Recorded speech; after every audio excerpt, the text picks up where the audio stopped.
Hi, welcome back. I'm on the couch again. There's something big going on right now in the Black Lives Matter movement, and it's something to do with the beauty community, so I really wanted to talk about it. Don't know why I'm doing this with my hands, but let's go.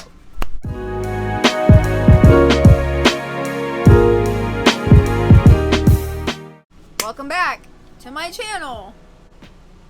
Well, I figured we would talk about all of these beauty brands coming out now recently doing this pull up for change initiative. Let me actually pull it up. I'm just gonna go ahead and actually read it real fast. Dear brands, thank you for the public statements of support for the Black community. Whereas we understand and appreciate the support, be conscious that to piggyback off a trending hashtag when you have been and continue to be a part of the problem is once again appropriating and exploiting the Black community.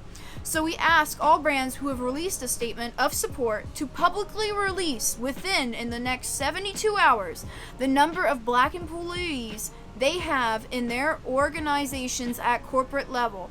We also need to know the number of Black people you have in leadership roles. You all have statements and policies about being equal opportunity employers, so show us the proof. Pull up or shut up. And that's where it basically all started. I saw it whenever Jackie went live. She basically said the same exact statement.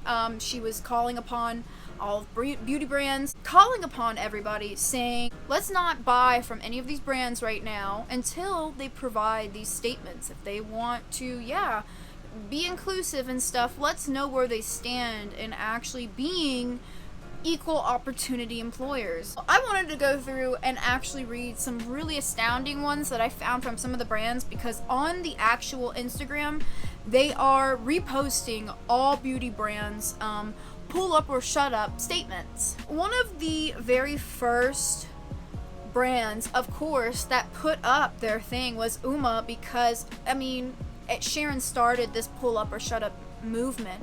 So it says we are 58% Black, 83% people of color, 17% Caucasian, 75% female identifying, which is really awesome. We're just gonna keep on going through. Elf is saying, it says our team is 70% women and 45% diverse.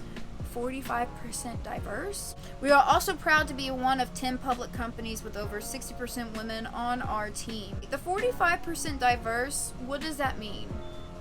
Milk Makeup is one of my favorite brands, so let's see. It says at Milk Makeup, we are responding to the pull up or shut up, a call to action by Sharon, the founder of Uma Beauty. Below is a breakdown of our entire team. We have 9% African, Caribbean, African American, 9% Asian, Asian American, 14% Hispanic, and 68% white, 78% women identifying, and 22% men identifying. So, they recognize, I guess, that they have a little bit where they could be a little bit more diverse. Okay, Pure also has one, PUR, whatever. Okay, so their full-time team is only 57 people. So 30% are Black, 77% are women, and 23% are male. Why wouldn't they list any other statistics? Okay, Beauty Bakery. Here's a really good one. Let's see their statement. Beauty Bakery is a Black woman-owned brand. In fact, our executive team of decision makers is 75% Black, and our board of directors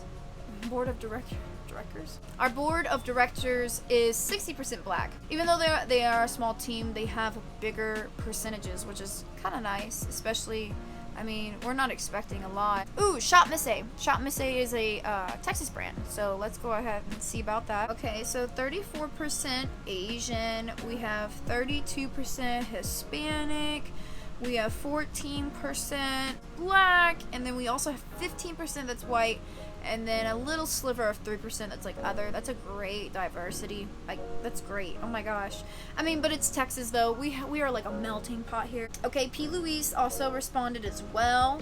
There's a breakdown of their team. 40% people of color, 15% which are Black, and 60% are white, 85% female, and 15% male. I think it's cool how some people are like mentioning the whole gender thing. It makes you put into perspective that you realize that not just women only work at these beauty brands. You know, we actually have a lot more other people now in the beauty community working for these brands. Farsali, ooh, let's see what Farsali has to say about this. Farsali is a small family-run business that is led by a Bangladeshi and Indian couple / family.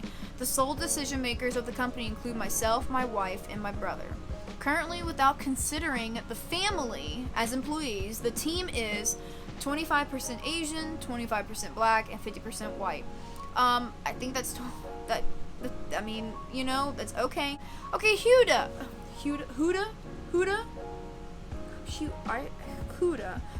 Beauty. I'm kind of interested what they're actually gonna say because you know how controversial of a brand that they are. It says at the headquarters of our 116 employees, we are 13% black, 50% of which we relocated into Dubai, 93% of which are black women, 60% of which are in manager, director, or higher up roles. We are also 63% people of color, 80% women. Okay, that's alright.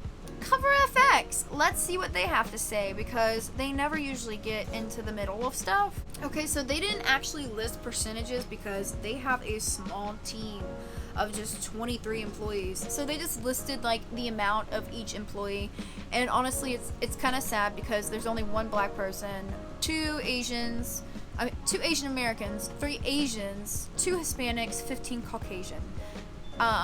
And it talks about how, you know, they acknowledge that they have to do better in order to make a meaningful change to end systematic racism in our society. Okay, cool. Cover FX, thank you for actually, like, acknowledging that. Big company. Ulta! Let's see what Ulta has to say. We are proud to have Uma Beauty and founder Sharon in our family of brands. Okay, cool. We are 18% black board members, 13% black executive team leaders, 6% black corporate associates, 47% people of color, 92% women. Okay, that's cool. Okay, I like those numbers. Let's see.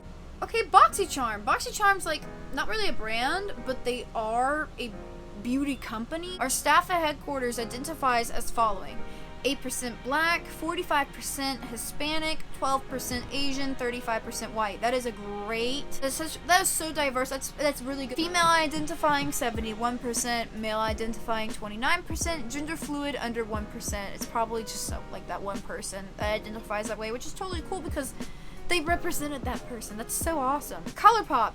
Here's a really good brand that everybody loves, and they're always about inclusiveness. 80% Latino.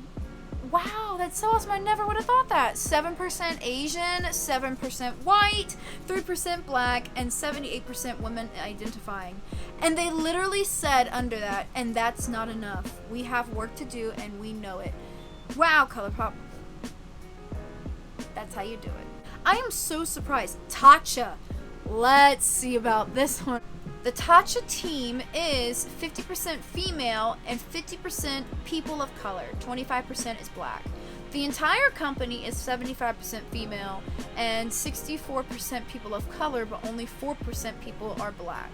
The percentages are a little weird because like the first set of percentages were like the higher ups, I guess, and then the second amount was like the entire company, but that's not too bad. Sunday Riley is a Houston actual brand, or at least their headquarters is here in Houston. Oh my god, my hair. Yeah, but they actually said in our Houston headquarters, our team diversity is 9% Asian, 11% black, 2% mixed, 21% Hispanic, 3% Middle Eastern, 7% South Asian, and 44% white. I enjoy those numbers. Thank you so much, Sunday Riley, even though y'all faked those Sephora reviews. Glossier, let's see, 250 employees. So, based off their data, and they said 82% of their team chose to participate. 43% of the employees identify as people of color, and 9% identify as black. Oh, thank you, Sol de Janeiro, because I love my bum cream. It says the company is led by 3 founders, all who come from 3 diverse cultures: Korea, USA, and Brazil.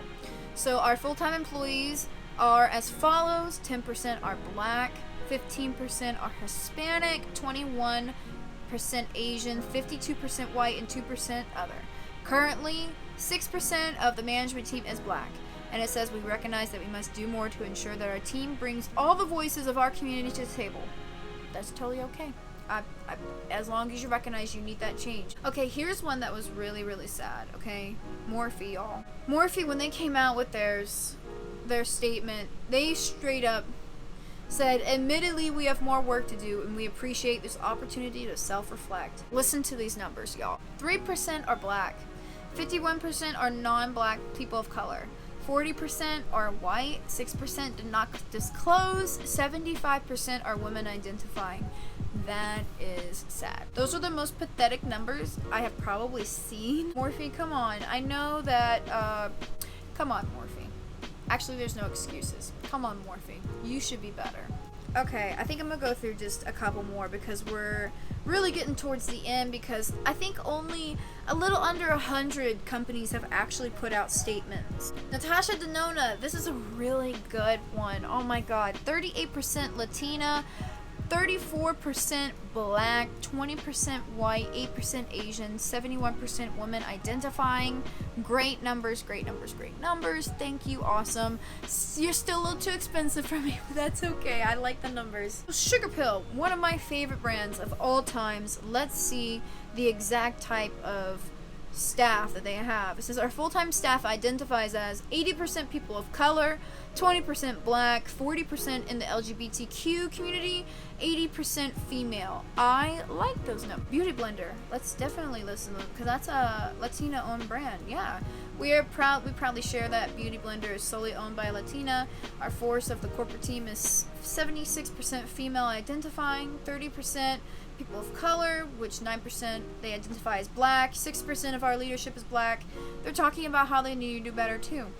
Hey, maybe this whole movement was a great thing that Sharon really did, because it is making people be a lot more accountable for their brands and for themselves and having to do this. I mean, when it comes to being inclusive. But it's so sad how it took calling out people and saying, if y'all don't post y'all's receipts, we're not going to buy from y'all. Like, no one purchased from these brands, and all these brands got scared, and they're like, oh crap, like, we can't lose customers, let's go ahead and post these, even if some of them don't look good and they're kind of bad. Let's go ahead and post it because we need to be accountable, keep our customer. We looked up Ulta, so let's go ahead and look up Sephora. It says 62% people are whoa, I cannot fucking talk. Sephora says 62% of people are of color, 14% identify as black, and 83% identify as female. Leadership, 45% of people of color, 6% black, 80% female identifying. That's not so good, but y'all can always do better. So many brands are posting it, like Kylie Cosmetics, even Thrive, Wander Beauty, Ilia, Tarte, Revlon. Like, it's kind of crazy how many different brands are taking a part in this movement that are not afraid to post the numbers and the receipts and stuff. They're actually wanting to do it. Anastasia, Murad, Kate Somerville, Ipsy, Estee Lauder companies, Beautylift. Lush even put one out. Okay, Lush says, we also surveyed our total support team in the Australian and New Zealand head office. So it's 57 people total in the entire company. 57 people run Lush? That is crazy. Don't you think it should be a lot more? 57 people? 57 people, yeah.